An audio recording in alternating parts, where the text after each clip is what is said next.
Paula Verhoeven, perempuan bertudung hijab, merintih hatinya. Tangis pedih bersama peri air mata teruntai. Dua anak yang dikandung selama 9 bulan, dilahirkan dengan pertaruhan nyawa, diasuh dengan air susu, dicurahi seluruh cinta, sayang kini tak dapat dipeluk erat. Tiada malam yang dilewati untuk tidur di sisi Keanu dan Kenzo. Hancur berkeping hati Paula. Banding Baim Wong, mantan suami terkait hak asuh anak, dikabulkan Pengadilan Tinggi Agama Jakarta. Kini Baim sepenuhnya punya hak asuh anak, Paula hanya diberi akses bertemu. Dalam putusan perkara yang nomor 85 PDTG 2025 PTA Jakarta, di dalam putusannya akhirnya upaya hukum banding saya itu dikabulkan oleh Pengadilan Tinggi Agama Jakarta. Jadi Anda harus ingat semua, kita kembali ke belakang dulu. Pada saat termohon mengajukan banding, saya besoknya juga mengajukan banding. Ya, karena itu perintah dari Baim. Bang, kalau dia banding, abang harus banding. Oke, begitu dia banding, seingat saya tanggal 28, apa 27 saya lupa, saya pun mengajukan banding. Akhirnya banding saya dikabulkan oleh Pengadilan Tinggi Agama DKI Jakarta, menetapkan anak pemohon dan termohon yang bernama dan seterusnya, berada di bawah pemeliharaan hadana pemohon sebagai ayah kandungnya sampai kedua anak mumayyiz berumur 12 tahun dengan ketentuan termohon selaku ibu kandungnya diberikan akses untuk bertemu. Yang dulu pada tingkat pengadilan pertama di Jakarta Selatan sebetulnya sudah diberikan hak, dikasih sama Baim 2 minggu, tapi tiba-tiba ngajukan banding dan semua orang dilaporkan kemana-mana. Saya tidak tahu mau dilaporkan, mungkin ke PBB juga nanti. Ya, akibatnya dengan ulah-ulah seperti itu, sekarang diputuskan oleh Pengadilan Tinggi Agama, hak asuh anak ada di tangan Baim Wong. Batin Paula sebagai ibu menangis pilu. Betapa pahit putusan yang diterima. Tertutup sudah pintu Paula tinggal bersama buah hati. Ia bagai bukan ibu kandung, hanya tamu yang datang bertemu untuk sesaat saja.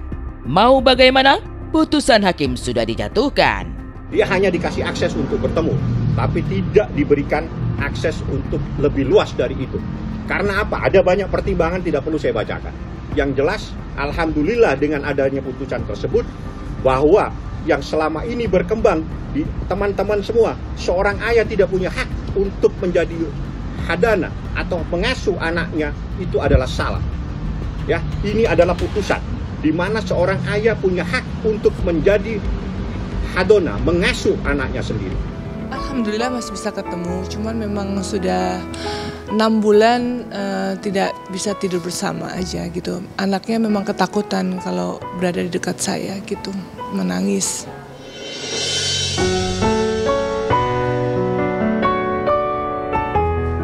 Saya sholawatin, saya berdoa. Cuman biasanya kalau saya memilih untuk bertemu di sekolah, karena di sekolah itu adalah ruang netral. Jadi begitu di sekolah, di ruangan netral, mereka masih mau berbicara, masih mau ngobrol. Cuman kalau sudah di luar itu sudah ada penolakan gitu. Ruang Paula sebagai ibu kandung mengasuh buah hati kian sempit. Tak hanya tak diperkenankan berbagi hak asuh seperti sebelumnya, di mana 2 minggu di Baim, 2 minggu di Paula. Kini Paula bahkan dilarang keras untuk bertemu anak di sekolah tanpa beritahu serta izin dari Baim. Ya itu nanti urusan teknis. Yang jelas kalau datang tengah malam ya kita usir. Membawa anak tanpa izin juga kita akan persoalkan. Karena dia tidak punya hak. Dia hanya bisa bertemu tapi tidak boleh lebih dari itu. Ada lagi? Terserah. Namanya kan diberi hak. Tapi bukan berarti dia ada hal-hal yang dia bisa mendapatkan prioritas. Kan dia nggak punya hak untuk menjadi hak asuh anak. Hak asuh anak ada di tangan ini. Dia nggak boleh ganggu anak sekolah dong. Dia datang di sekolah ganggu. Masalah baru nanti sama saya. Jadi dia betul-betul tidak boleh datang-datang terus ke sekolah mengganggu anak yang lagi belajar. Dia harus ya ngomonglah sama Baim. Nggak boleh dong datang dia di sana terus membawa anaknya sendiri tanpa izin, nggak boleh. Ini diberi akses bukan berarti terus dia membawa. Dia bertemu boleh, tapi bertemu bukan pada saat anak di sekolah didatengin.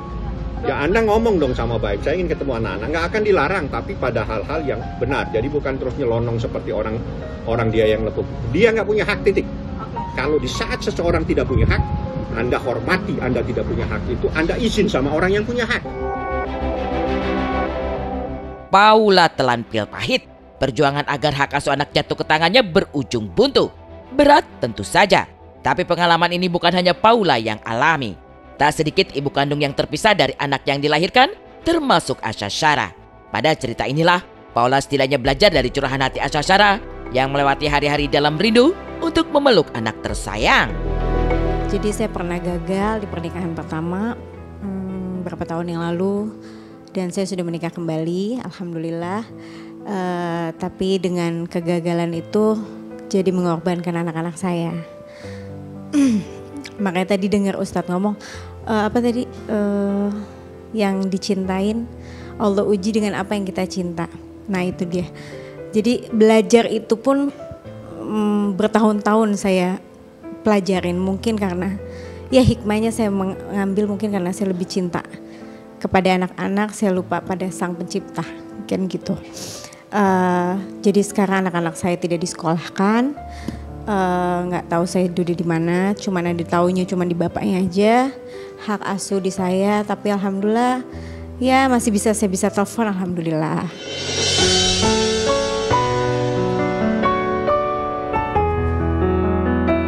Dibilang sedih ya sedih, hancur mah hancur, cuman ya mau gimana lagi ya, kan hidup gitu. Ya kalau sekarang saya udah bisa ketawa, udah bisa ketemu orang, udah bisa itu.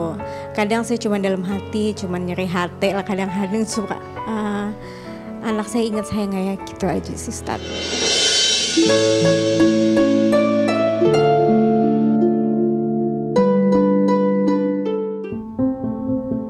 Tak mudah tentunya, tapi bagaimanapun tiada mantan anak selama darah di kandung badan. Meski begitu, ada sisi manusia yang kadang merintih, mengapa selalu aku yang mengalah? Mungkin Paula pun belajar dari petua Ustadz Hilman ketika bertanya perihal ini. Mengapa selalu aku yang mengalah? Kayaknya kalau buat ibu-ibu dalam ya. Buat aku juga sama. Jangan selalu ingin menyalahkan orang lain, karena boleh jadi orang yang selalu menyalahkan orang lain hakikatnya dia yang salah. Betul? Maka belajar ikhlas Bunda. 3L. L yang pertama apa? Lakukan semua karena Allah. 2, lanjutkan semua kebaikan karena Allah. 3, lupakan semua kebaikan karena Allah. Manusia mungkin membuatmu sakit, manusia membuatmu terluka, tapi percayalah, ada yang bisa menyembuhkan luka itu, yaitu dialah Allah Subhanahu wa ta'ala. Mudah-mudahan kita belajar ikhlas untuk menjalani hari-hari yang kita jalani.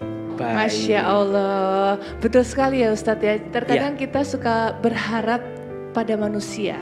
Betul. Ya. Kita atau Kak Paula ini? Kita semua ibu-ibu ya. Kita sering berharap ke manusia. Pada manusia dan kita sering kecewa. Nah dari situlah, dari sebuah ujian itu kita belajar bahwa kita harus bergantung hanya kepada Allah. Iya. Ya, manusia punya kesempatan untuk mengecewakan, kita memang harus selalu berharap kepada Yang Maha Esa.